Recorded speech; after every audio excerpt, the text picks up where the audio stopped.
Why is it flirting? Says it to another girl, it's talking. If a guy says it to a girl, how is it flirting? Or if a girl says it to a guy, how is it flirting? It's just a conversation. Women, men, they're looking for thrill.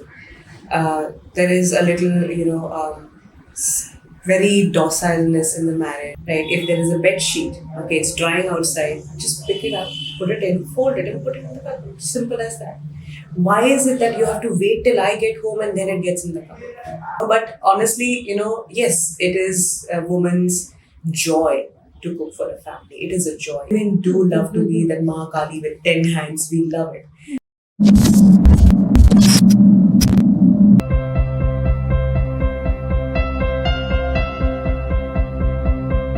Hi everyone, my name is Dr. Radha Jajal. I am a clinical psychologist and a doctor of naturopathy and homeopathy.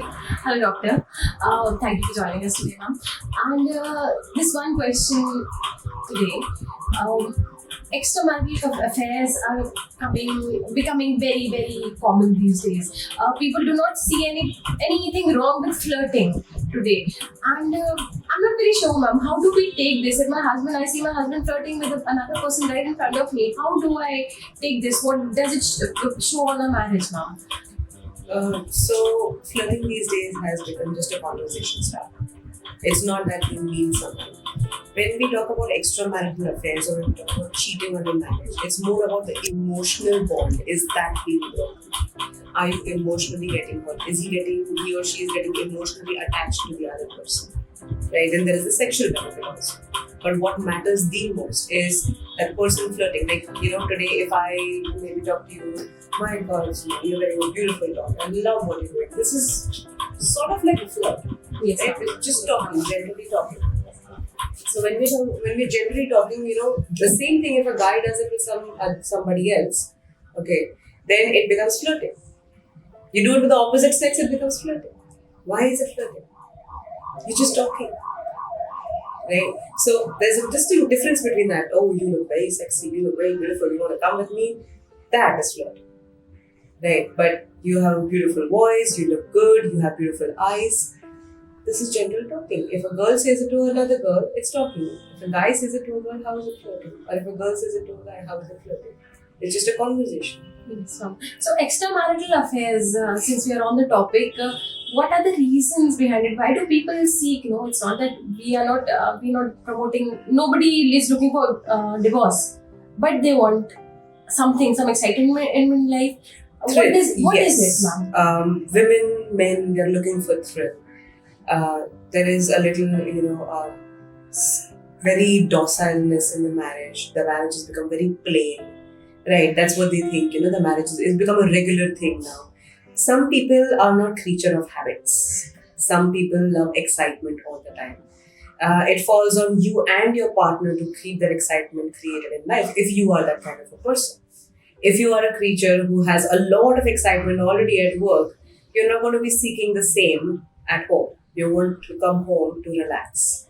For example, if you have a work that is constantly running about here and there, okay, you want to go home to your wife or husband and you just want to relax, you want to talk. Okay. That is something where you're just going easy.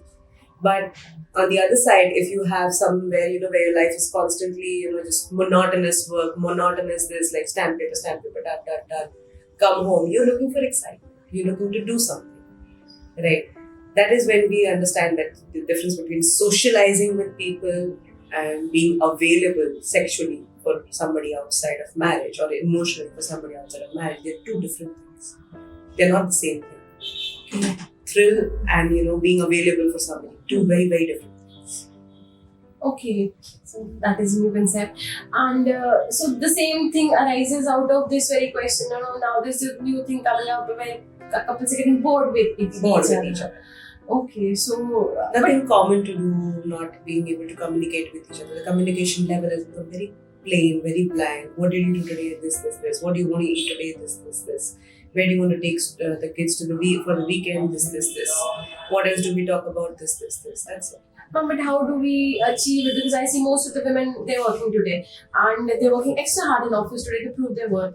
Now after all that and coming home and taking care of kids and taking care of home, how How do you it get the doesn't even energy seem to even do possible. that? Yes, ma'am. The thing is, like I said, there has to be common list for husband and wife to do certain things.